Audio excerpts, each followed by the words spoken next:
رنگ صورتیش تموم شد.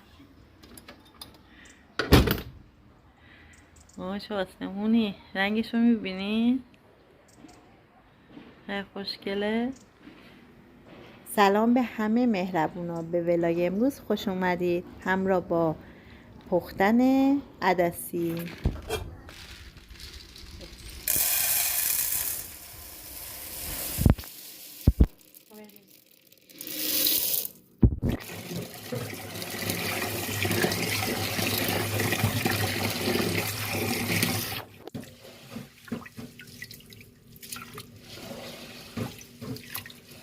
شما چی میگین؟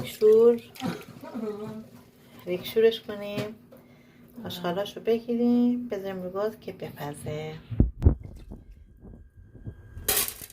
منظور از ریکشور کردن چیه؟ این که توش سنگ نداشته باشه. سنگ و شنشو بگیریم.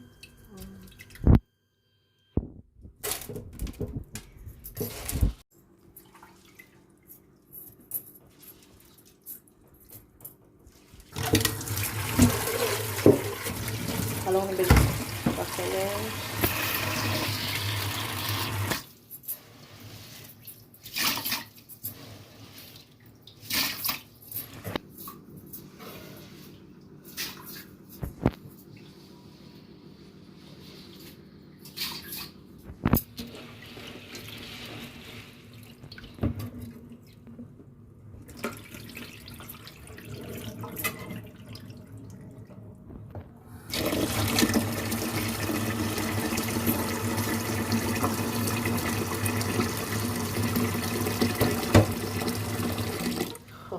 حالا بذاریمش رو گاز. یه دونه خیارم به من بده.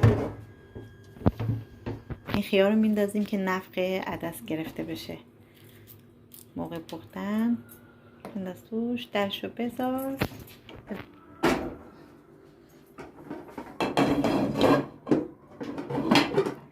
خب شعله‌ش هم روشن کن، بذار شعله کم، بذار جوش بخوره بپزه. این شنل خوشگلمون من دقیقا دور سر آنیکا رو اندازه گرفتم، به اندازه مثلا 50 تا زنجیره زدم. وسط در وسطش رو با زنجیرک علامت گذاشتم که دو طرفش رو بدونم که وسط در وسطش کجاست. بعد شروع کردم از بغل همین زنجیره اول 3 پایه زدم. 3 پایه رو اول 3 تا زنجیره زدم.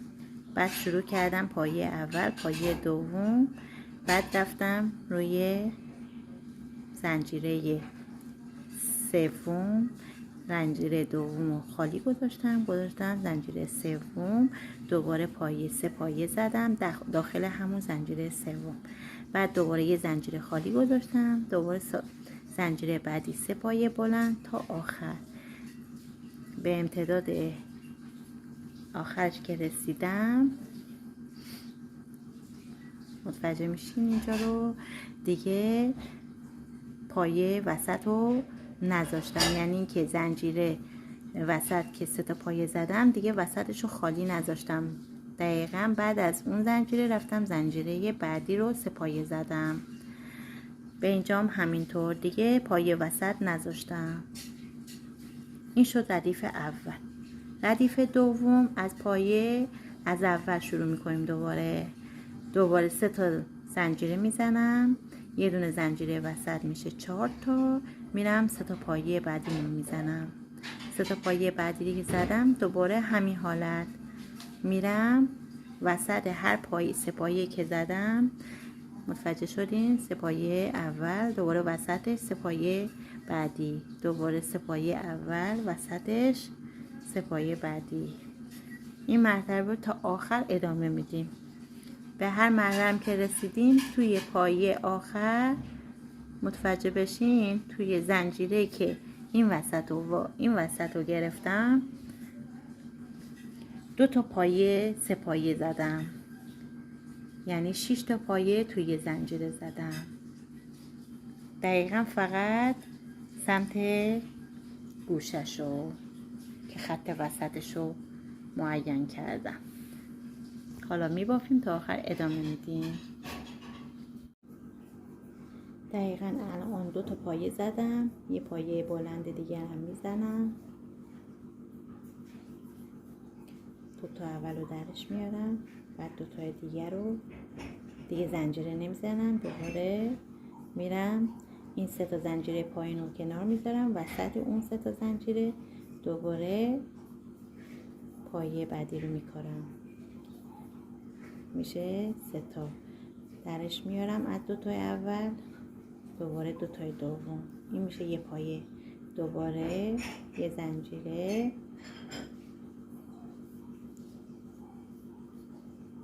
این حالت ادامه میدیم. 2 تا، بعد 2 تای دوم، این 3 پایه شد. بابا چیزی میخوای؟ ورزش رو بدیم؟ یه ورزش بدیم؟ آره؟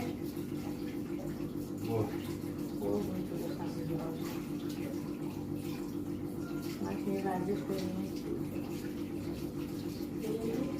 یه ورزش بدیم؟ بابا جان، بابا تنهایی چرا بلند شدی؟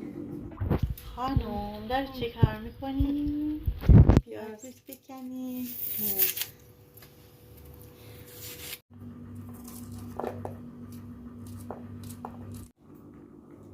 اونجا شما؟ آه؟ نمیدونم، برم ببینم.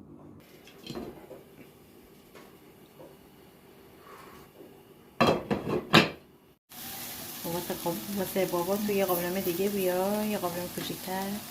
پیازش رو روغن نریزیم.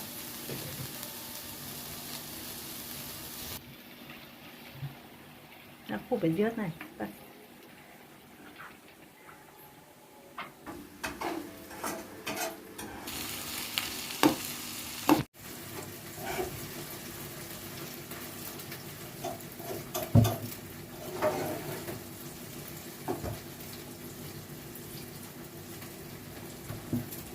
من سبزیره رو توی کاچی میریزم، دیگه توی عرصی سبزیره نمیریزم. نیست. تو کاچی هم نیست. کاچی هم میریزیم؟ من تو کاچی میریزم. تو کاچی معمولا خوشمزه میشه.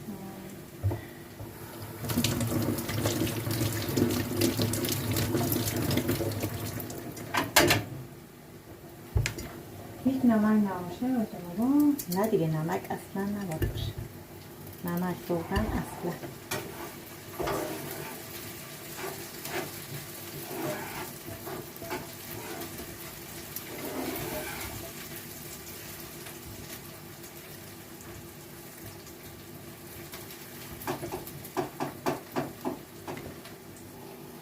آره ماشاءالله سرزبون داره، ولی من تعجبم که گفتی این داستانش واسه من تعریف کردی. چند ساله تعجب کردم این همه سرزبونش چطور این بلا سرش اومده. چرا؟ با هم مشکل داشتن زن و شوهر؟ نه با هم قاسم نبی چی بودن، خاتم بودن، کار میکردن. با چی بود مگه؟ نمیدونم برای این دختره که آورد.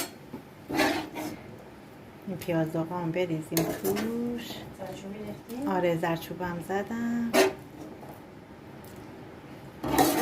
بیرون چه بارونی میزنه ها. بریزم. نمک هم بریزیم. بده به من. سیب زمینی. من دو کوچیک مثلا چی؟ نه از این کامبودایی که برای بابا آوردن ما باز کنیم بخوریم. از بابا برای آره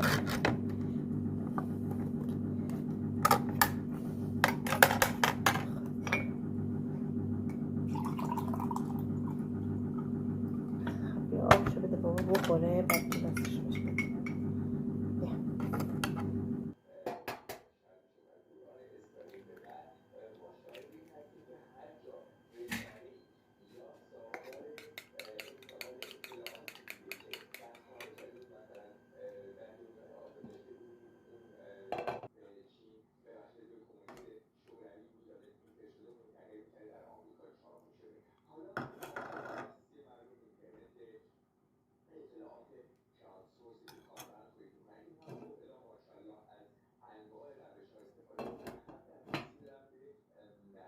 با تنقلات حالش خوب شد. چرا؟ آره چی شده؟ پس چه فکر کردی؟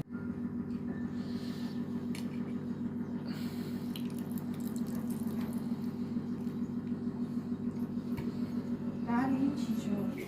اومدی بیا. آج میخوری؟ چی؟ آش؟